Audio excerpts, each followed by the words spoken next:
Sintayong wujudkan mega proyek Macan Asia, andil besar Erick Thohir jadi sorotan.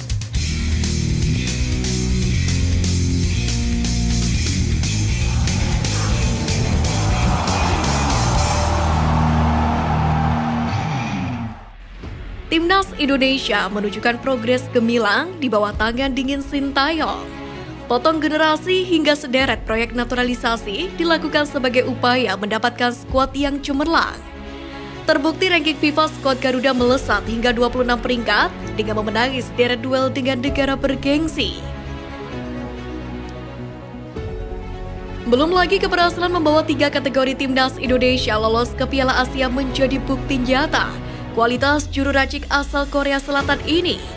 Begitulah cara Sintayong membuat pecinta sepak bola tanah air jatuh hati. Meski memang belum mempersembahkan trofi, namun kenaikan level permainan Timnas Indonesia bisa menjadi bukti. Terkini Timnas Indonesia akan berjuang di kualifikasi Piala Dunia 2026.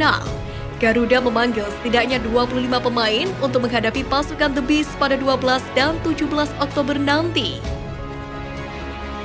Di kesempatan ini, Sintayong memiliki peluang untuk kembali mengerek posisi Timnas Indonesia di ranking FIFA. Sebab juga berhasil menggulung Brunei Darussalam, maka skuad Garuda berpeluang untuk menyalip 4 negara sekaligus. Tambahan 17,32 poin dari 2 kemenangan akan membuat koleksi poin Indonesia di ranking FIFA menjadi 1070,19 dan akan berpotensi membuat skuad Garuda menyalip ST Kitts and Davis di ranking 146, Suriname di 145 dunia, Eswatini di 144 dunia, dan Lituania 143 dunia. Di sisi lain, dalam prosesnya bukan Sintayong namanya jika keputusannya tak mengundang kontroversi. Seolah selalu ada ganjalan di setiap skuad yang diraciknya. Contoh terkini adalah mengenai polemik pemanggilan pemain, seperti kenapa Egy bukan Stefano Lillipali.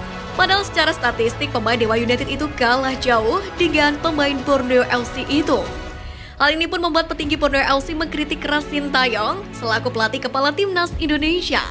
Bahkan ia tak sungkan menyebut Sintayong tidak bisa menilai kontribusi pemain. Presiden Borneo FC ini kemudian berseloroh jika Sintayong bakal sedikit panik usai dapat desakan dari netizen. Sementara itu, petinggi PSIS Semarang Yoyo Sukawi pun juga ikut angkat suara ihwal tak dipanggilnya Alvendra Dewangga ke skuad Garuda. Padahal Dewangga sebelumnya menjadi langganan pemanggilan Timnas Indonesia. Bahkan pemain yang bisa bermain di berbagai posisi itu sudah mengikuti 4 agenda bersama skuad Garuda pada 2 bulan terakhir ini. Dewangga tampil bersama Timnas U23 Indonesia di Piala AFF U23 2023 bulan Agustus kemarin. Kemudian sang pemain memperkuat Timnas Indonesia di FIFA Matchday pada bulan September 2023. Masih pada bulan yang sama, pemain yang sering disapa Dewa itu turut ambil bagian, yakni di kualifikasi Piala Asia U23 2024, di mana ia ikut mondar-mandir Surabaya Solo bersama Sintayong.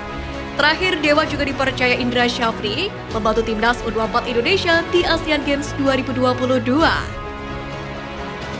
Menanggapi apa yang terjadi, Yoyo Sukawi sendiri tak mengetahui alasan pasti kenapa Dewangga tak dipanggil ke Timnas Indonesia. Sementara PSIS Semarang sendiri mengirimkan 1 wakilnya.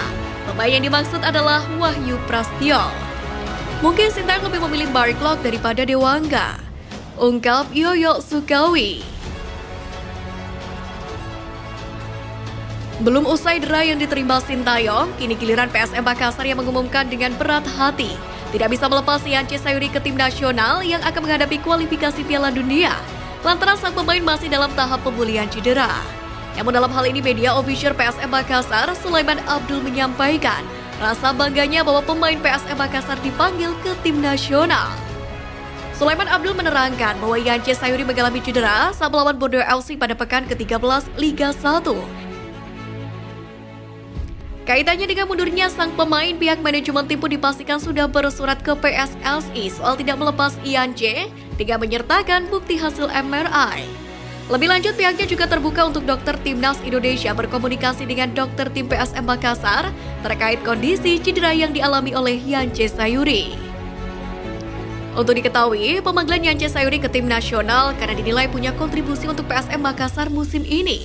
Bagaimana tidak, etos kerja yang ditunjukkan pemain asal Kepulauan Yepen ini memikat pelatih timnas. Dalam beberapa laga timnas terakhir, Yance pun selalu mendapatkan tempat.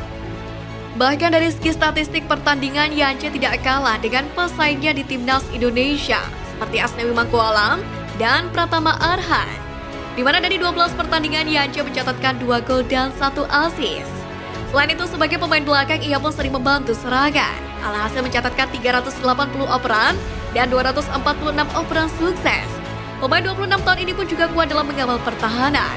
Terbukti melakukan 30 tackle, 54 interception, dan 31 clearance.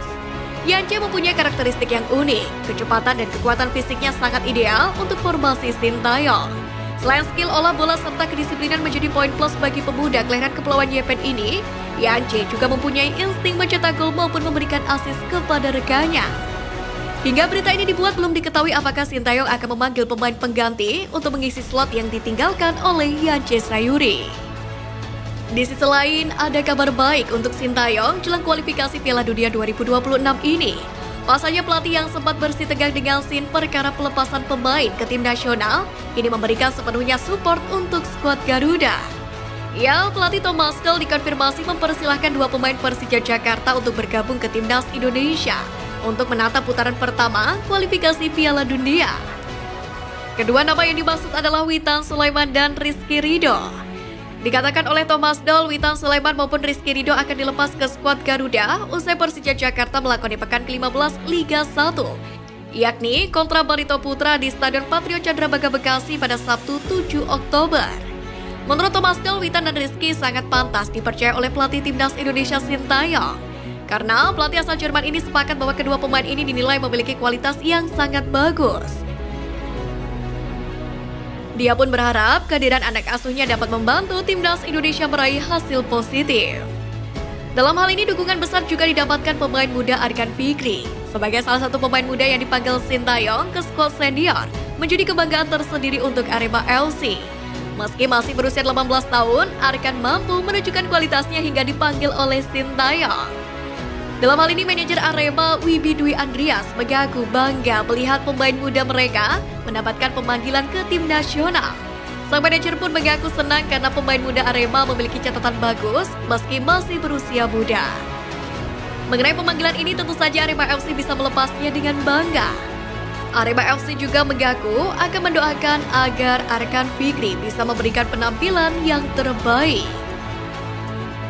Di sela support yang terus mengalir ke skuad Garuda, namun kesedihan justru menyelimuti Asprof PSSI Sumsel. Hal ini terkait pemindahan venue kualifikasi Piala Dunia yang semula di Stadion Jakabaring menjadi di Stadion Gelora Bung Karno. Dengan demikian, ini menjadi kali ketiga Palembang gagal menjadi tuan rumah laga internasional. Pembatalan sendiri dilakukan karena kabut asap karhutala yang tak kunjung mereda. Dengan demikian, PSSI tak punya pilihan selain memindahkan lokasi ke venue kota lain. Sedih kita, ini yang ketiga kalinya kita Palembang batal jadi tuan rumah penyelenggaraan event internasional. Yang pertama Piala Dunia U20, kedua event U17, dan ini ketiga babak pertama kualifikasi Piala Dunia. Jelas, Komite Umum dan Organisasi Asprof PSSI Sumsel Faisal Mursyid SHDT Talangi. Menanggapi hal ini, Ketum PSSI Erick Thohir pun langsung berjanji agenda timnas Indonesia berikutnya bakal digelar di Sumatera Selatan. Tak lupa Erick Thohir meminta maaf kepada semua pihak termasuk pecinta sepak bola tanah air dari Sumsel. Sementara itu, jelang menghadapi Brunei di kualifikasi Piala Dunia, pasukan Sintayong digadang-gadang akan menang besar. Pasalnya di atas kertas Indonesia lebih diunggulkan daripada tim Mario Rivera. Apalagi di pertemuan terakhir, timnas Indonesia sukses menggunduli The Beast dengan skor 7-0. Maka dari itu, apabila tim Merah Putih bisa meraih kemenangan atas Brunei Darussalam dalam 2 leg, maka tim asuhan Sintayong ini bakal berhak untuk melaju ke babak kedua kualifikasi Piala Dunia 2026 zona Asia dan akan berjumpa dengan Irak, Vietnam, dan Filipina. Apabila skuad Garuda lolos dan mendapatkan tiket tersebut, maka pasukan Sintayong bisa menjalani pertandingan kandang dan tandang melawan 3 tim tersebut.